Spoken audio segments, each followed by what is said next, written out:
Muy buenos días a todos los que nos visualizan a esta hora a través de la señal de BPI cuando son las 10:45 hora local. Nosotros establecemos este presente contacto en vivo en este foro de economía y impacto en las políticas económicas que ha implementado el gobierno nacional, incluso por estas últimas dictadas por el anuncio del presidente Nicolás Maduro, incluyendo lo que es el nuevo cono monetario y la reducción de 5 ceros a el bolívar. A esta hora toma la palabra Carlos Larrazábal, él es presidente de Fede Cámara, quien ha hecho un contexto cronológico del por qué Venezuela se encuentra actualmente en esta crisis económica. Escuchemos. Confianza necesaria para que se recupere la economía.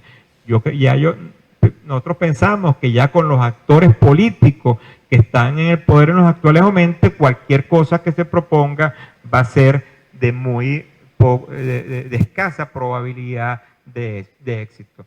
El tema de que las medidas estén siendo promulgadas y aprobadas en la Asamblea Nacional Constituyente, una asamblea que no es legítima, no la reconoce la comunidad internacional ni nacional, también origina fuertes problemas de confianza para que cualquier medida pueda tener éxito. La ley de ilícitos cambiarios crea grandes ambigüedades, aunque podríamos hacer por el título de que es algo positivo, pero cuando tú la lees y la ves en detalle te quedan grandes lagunas. Dice, bueno, ¿cómo determinas tú el origen legítimo? No, obviamente en cualquier parte del mundo tú no puedes transar moneda de origen ilegítimo, narcotráfico, corrupción, lavado de dinero.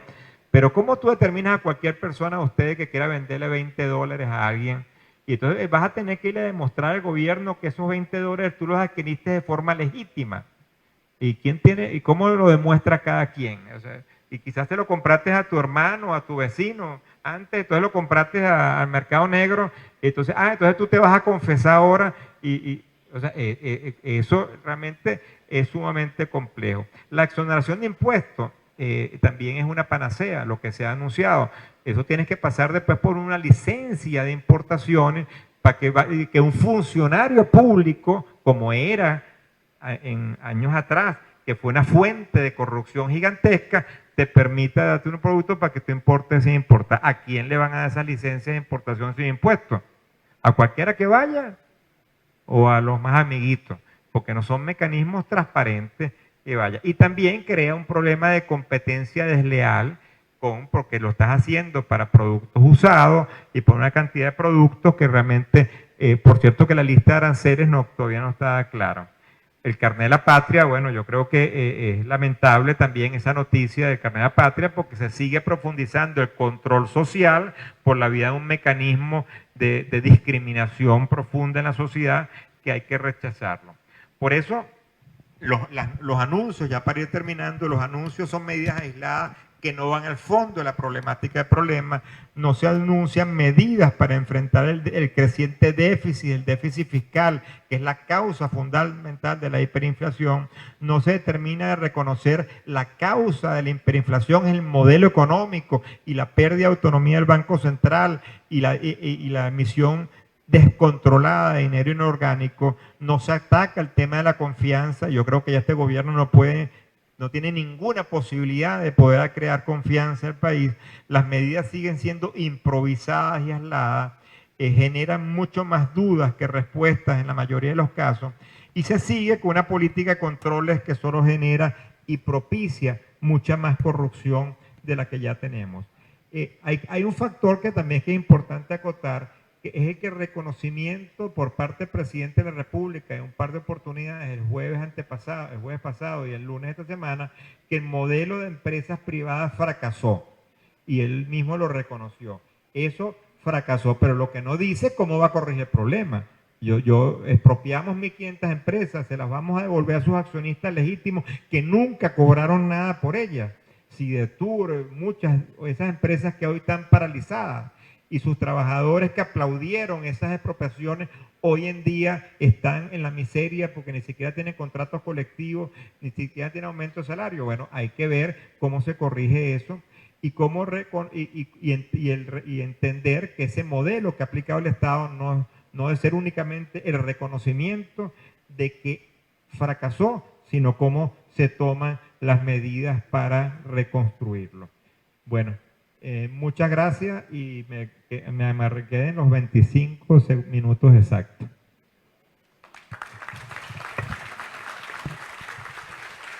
Bien, eran palabras entonces de Carlos Larrazábal, su ponencia en este foro de economía y su impacto de las medidas económicas, valga la redundancia, que ha dictado el presidente Nicolás Maduro en los últimos días. Podemos resaltar palabras como las que él asegura que estos nuevos anuncios no resuelven el déficit fiscal, que es la principal causa de la hiperinflación, también además de la emisión descontrolada de dinero inorgánico y sumado a esto, las medidas improvisadas y aisladas que generan más dudas y más corrupción a juicio entonces de Carlos Larrazábal, presidente de Fedecámaras. También indica entonces sobre el reconocimiento del presidente Nicolás Maduro al que el modelo socialista fracasó. Él dice que a pesar de este reconocimiento no dice cómo solventar entonces esta crisis económica, lo que genera entonces más dudas en esta crisis que atraviesa Venezuela. A este momento también la ponencia a continuación le corresponde a Asdrúbal Oliveros, director de la firma Econalítica. Vamos a escuchar. De lo que está pasando en Venezuela, ¿no? Y lo quería enfocar, obviamente Carlos hizo un excelente diagnóstico, así que a lo mejor lo voy a hacer muy de pasada, pero quería destacar un poco que Venezuela tiene dos frentes desde la perspectiva económica abiertos, ¿no? El frente externo y el frente interno. En el frente externo obviamente está el colapso de la producción petrolera, que es bien significativo, porque obviamente el PDVSA estaba en el corazón de la economía venezolana en términos de los ingresos en divisa y las significaciones que ese ingreso en divisa tenía para todo el país, más allá de la propia industria petrolera, ¿no? Entonces tenemos una caída bien significativa, prácticamente bajo la gestión de Maduro estamos perdiendo 330.000 barriles por año. Eso da un poco más de 1,5 millones de barriles perdidos bajo la gestión de Maduro, que nos pone pues en una posición de caja bien vulnerable. Adicionalmente hay que entender que una buena parte de la producción o de la exportación petrolera está comprometida con Rusia, con China, con lo cual los barriles para flujo de caja cada vez vienen disminuyendo. De hecho, si se cumplen los pronósticos de algunos colegas de bajar la producción por debajo del 1.000.000 y nos acercamos a niveles de 800.000 barriles en términos de producción, prácticamente no vamos a tener flujo de caja libre en dólares para el ingreso al país. Imagínense todas las implicaciones que eso tiene. El segundo punto es el impago de la deuda, como se dice en inglés, el default, que de alguna manera tiene implicaciones que le impiden al país, y además al tema sanciones, acceder a financiamiento. Y eso hace entonces que el problema, uno de los problemas más graves que tiene Venezuela es que no tiene acceso a liquidez, es decir, a dólares frescos, con lo cual el tipo de ajuste que se está haciendo en la economía y que viene haciendo la gestión de Maduro desde que llegó al poder es un agresivo proceso de reducción de importaciones, ¿no? Con todas las implicaciones que eso tiene en términos de recesión y en términos de alteraciones de la dinámica interna que muy bien ha descrito Carlos, ¿no? Fíjense que las importaciones han caído en forma significativa desde niveles que están en el orden del año 2012, cerca de 70.000 millones de dólares, a niveles en este año nosotros calculamos que lleguen a 12.000 millones de dólares. Del total de las importaciones, el 75% lo hace el Estado, el 25% lo hacen los privados, y de ese 25% que hacen los privados, por lo menos con data del primer trimestre, el 90% lo hace utilizando sus propios dólares o dólares que no son de la fuente oficial, que es un eufemismo que uno usa para decir que son dólares comprados en el mercado paralelo. Lo que pasa es que, bueno, como aquí uno vive en censura y autocensura y los medios le dicen, no puedes hablar de paralelo. Bueno, ya eliminaron la ley. Entonces uno dice, bueno, son los dólares propios del sector privado, pero son dólares del mercado paralelo. O que usted tenía de antes, ¿no? También. Pero principalmente dólares del mercado paralelo con todas las implicaciones que eso tiene en términos de las expectativas y en términos de los impactos en costos, ¿no? Y el último punto que quiero destacar aquí en la parte externa, obviamente ustedes entenderán que esto es muy de pasada, es la nueva arquitectura financiera que viene armando el gobierno. en parte para su sobrevivencia, porque, mire, es verdad que hay un colapso y que obviamente el modelo parece inviable, pero el chavismo no se queda quieto, el chavismo lucha por sobrevivir y quedarse allí. Y parte de esa lucha, entre otras cosas, tiene que ver con una construcción de una arquitectura financiera con Rusia, con China, con Turquía, con países árabes y otros actores y brokers internacionales de intentar, bueno, empezar a mover tu estructura de pagos, de ingresos y gastos en dólares fuera del entramado tradicional del sistema financiero. Y eso se viene trabajando cada vez con más fuerza. Ojo, con toda la opacidad que eso implica, ¿no? Pero efectivamente allí se viene haciendo importantes avances, el chavismo viene haciendo importantes avances de tal manera de asegurar su sobrevivencia. En el frente interno, ¿qué tenemos? Bueno, la depresión económica, que no me voy a extender mucho porque Carlos lo explicó bastante bien. La hiperinflación. Mire, la hiperinflación es el mayor reto que nosotros tenemos como sociedad. El ciclo hiperinflacionario es extremadamente agresivo y yo creo que el ciclo hiperinflacionario venezolano va a ser de los más agresivos en la historia y cuidado si no, después de Nicaragua, que es la hiperinflación más larga documentada en la historia económica, esta va a ser la peor hiperinflación en Latinoamérica. Nosotros ya en un año, de acuerdo a nuestra medición, tenemos una tasa de inflación de 100.000%. Para ser exacto, 124.000% entre julio 2017 y julio 2018. Estamos hablando entonces que la inflación, acabo de ver ayer los números nuestros, del mes de julio cerró en 145% mensual. Es decir, los precios subieron más del doble en promedio en el mes de julio, ¿no? En ese nivel nos estamos enfrentando con rezagos importantes en términos de salario y con unos niveles de empobrecimiento importantes. Y además, y lo quiero destacar también acá, con una resistencia cognitiva por parte de nuestra sociedad. Es decir, la gente no entiende la hiperinflación y cuesta mucho, porque es que el ser humano no está preparado para pensar en términos exponenciales. Yo como consultor me quedo loco de cómo las empresas en Venezuela todavía a estas alturas no han internalizado lo que significa un proceso hiperinflacionario y la velocidad que tienen que darle, por ejemplo, a optimizar sus procesos, a simplificar trámites dentro de las compañías, porque si no, no van a sobrevivir. Y ese es un punto importante. Y también los ciudadanos. Es un ciclo extremadamente agresivo. Lástima que no me pueda detener mucho acá porque quiero tocar otros temas. Y el último tópico de la parte interna, bueno, que tenemos un colapso estructural de los servicios públicos. Y eso llegó para quedarse. Por eso destaco la palabra estructural. O sea, lo que está pasando con la gasolina, lo que está pasando con el transporte, electricidad, agua y en menor medida telefonía e internet.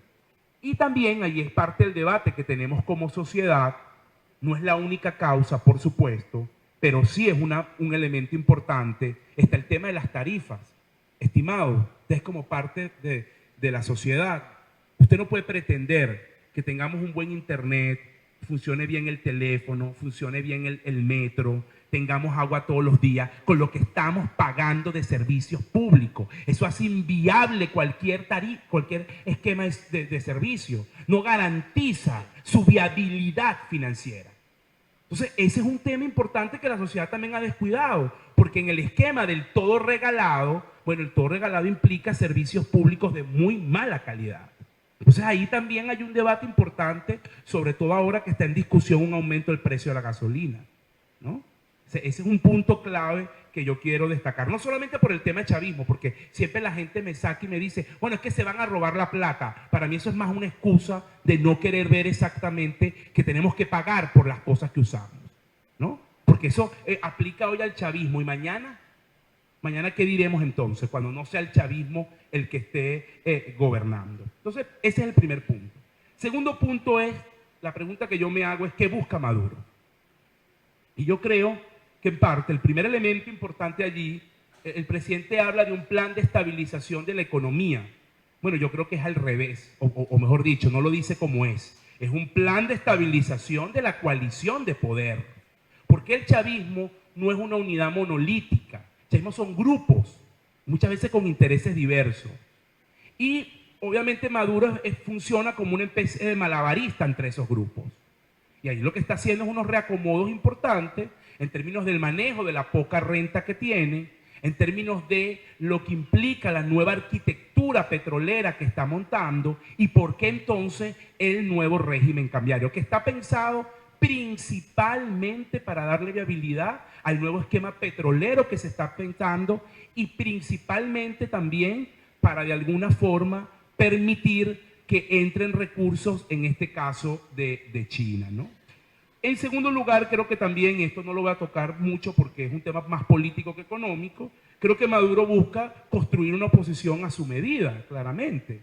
Y eso también le ha favorecido. Es decir, el chavismo es muy malo, pero como no tiene contrapeso, mire, el tema es que puede durar ahí mucho tiempo. O sea, a veces yo me sorprendo de que mucha gente está esperando que esto colapse así como por leer a Walter Rizzo, ¿no? Que va a caer por sí solo. No, las cosas no funcionan así y más en regímenes totalitarios. Entonces, creo que hay que mirar muy bien y es muy importante que la oposición asuma su rol histórico en esta coyuntura, porque si no, esto puede durar muchísimo tiempo más de lo que uno desea, por muy malo que sea.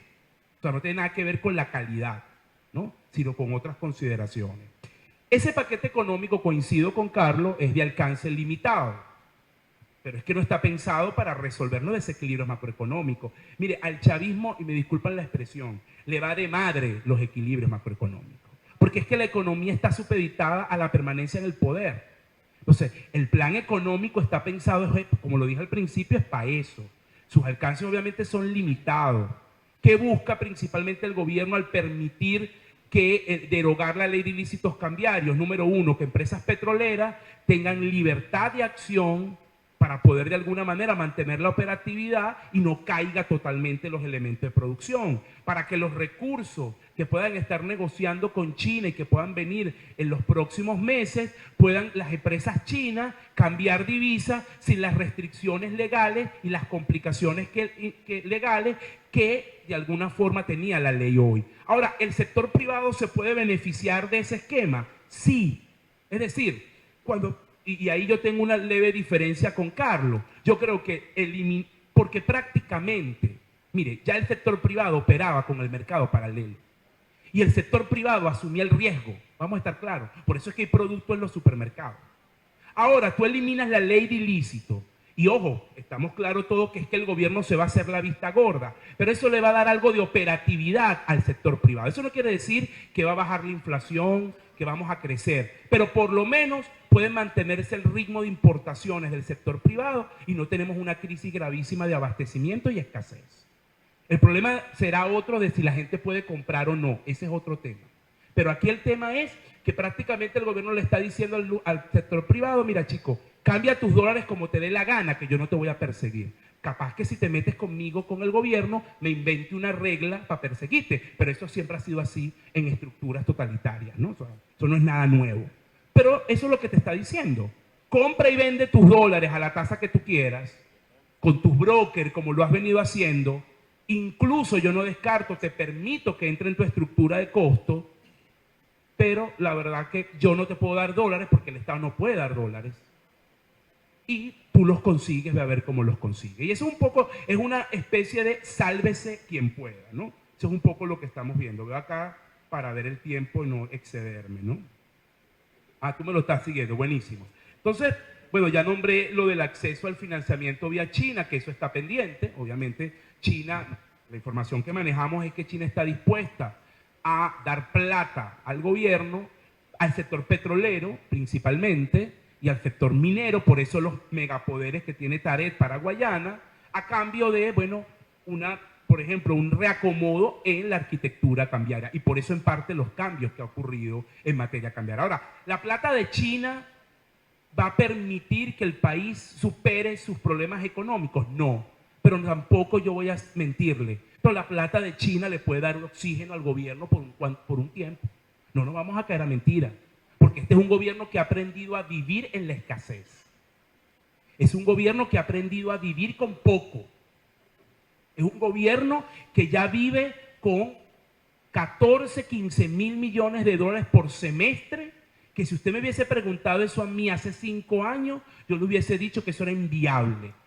Y así está el Estado venezolano. Y para el segundo semestre, la proyección nuestra es un ingreso neto de cerca de 11.500 millones de dólares. Con eso va a vivir Maduro. Pero ha aprendido a vivir en la escasez. Y si China le da 1.500, 2.500 dólares a través de empresas petroleras, bueno, amigo, eso es casi el 20% de sus ingresos. Eso te da algo de resistencia. No estabiliza el problema, pero le da resistencia. Y recuérdense que el chavismo es como un alcohólico en remisión sin ánimo de ser peyorativo. Un día a la vez. Un día a la vez. Cada día que Maduro está ahí se pone una chapita. Hoy aguanté. Y así va. Una visión muy de corto plazo que otros, en parte, desde una cierta perspectiva pragmática deberían aprender, ¿no? Y el tercer punto, probablemente el último. Puede resistir Maduro, ¿no? Ya yo les hablé de lo que va a hacer y ahora se puede resistir. Mire, yo creo que aquí tenemos que tener una visión de corto y de mediano plazo.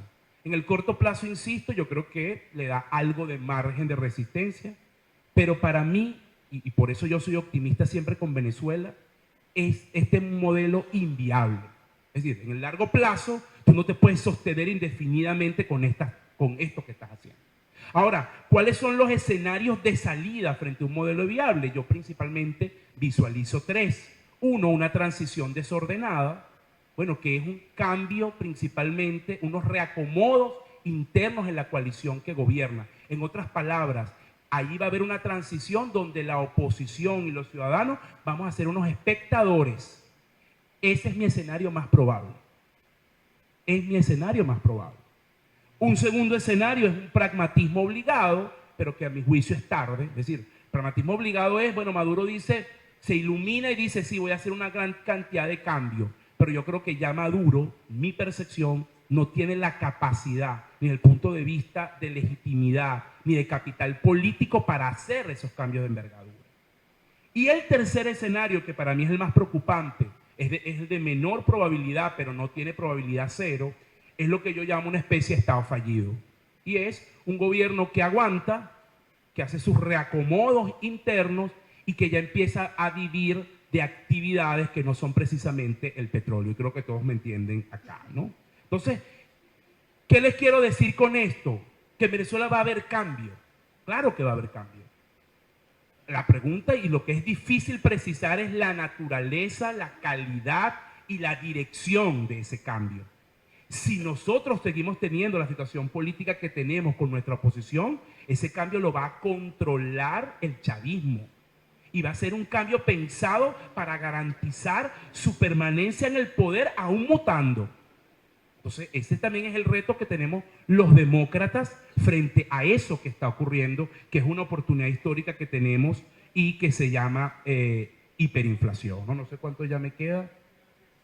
5 minutos, ok. Entonces, fíjense, el último punto que yo quiero tratar es qué puede hacer la gente y el sector privado, ¿no? En esos 5 minutos. Y lo quiero tratar porque en parte esto se trata también de resistir. Mire, lo primero que yo les quiero decir aquí, mi primer consejo es, tiene que entender que está en hiperinflación, asumirlo, no viva en negación. No viva en negación, porque eso es lo peor que le puede pasar. ¿Qué significa vivir en hiperinflación? Implica ser heterodoxo, hacer cosas que usted no estaba acostumbrado a hacer, tener rapidez, la lentitud se paga caro en hiperinflación, ¿no? Tiene que ser muy rápido en temas en lo que usted vaya a hacer. Y en el caso que usted sea emprendedor, empresario, tiene que simplificar trámites, tiene que simplificar procesos. Usted tiene 2 maneras de resistir esto. Hay empresas y personas que quieren ser muy correctas, no facturas, RIF y todo registrado. Bueno, amigos, si usted quiere ser así, la hiperinflación lo va a matar. Usted tiene que tener flexibilidad. Y es muy duro, pero es que si usted decide cómo, usted tiene aquí 2 batallas. O es una empresa ISO 9000 que cumple con todo y va a morir porque la inflación lo mata, entonces va a estar en el cementerio de las empresas. Aquí ya hace una empresa ISO 9000 que lo mató la hiperinflación. O es una empresa que está dispuesta a asumir riesgos flexibiliza ciertos procesos y da la batalla. Yo no les voy a decir que sobrevive, pero creo que hay muchos casos en otros países de empresas que lo han podido hacer. Y eso es muy importante. Entonces, ese tema, esa resistencia al cambio que tenemos en esta coyuntura, es importante vencerlo. Eso es clave. Como ciudadanos, bueno, la organización, la solidaridad. Hay mucha gente que la está pasando mal y la va a seguir pasando mal. Entonces tenemos que activarnos muchas veces como sustituto del Estado, donde el Estado falla. Tenemos a veces nosotros como ciudadanos que activarnos, las redes de solidaridad. Eso es muy importante en esta coyuntura. Todas esas plataformas e iniciativas que tienen los ciudadanos hoy en día son claves. Y no podemos tener una actitud pasiva. Y la tercera elemento que aquí yo les quiero traer es, y parece raro de un economista, tal vez es más de Ronald porque él es sucesor de San Ignacio, ¿no? Yo soy más sucesor de Escriba de Balaguer, ¿verdad? Entonces, pero creo que hay que fortalecer el espíritu. Mire, esta es una crisis muy dura, extremadamente dura.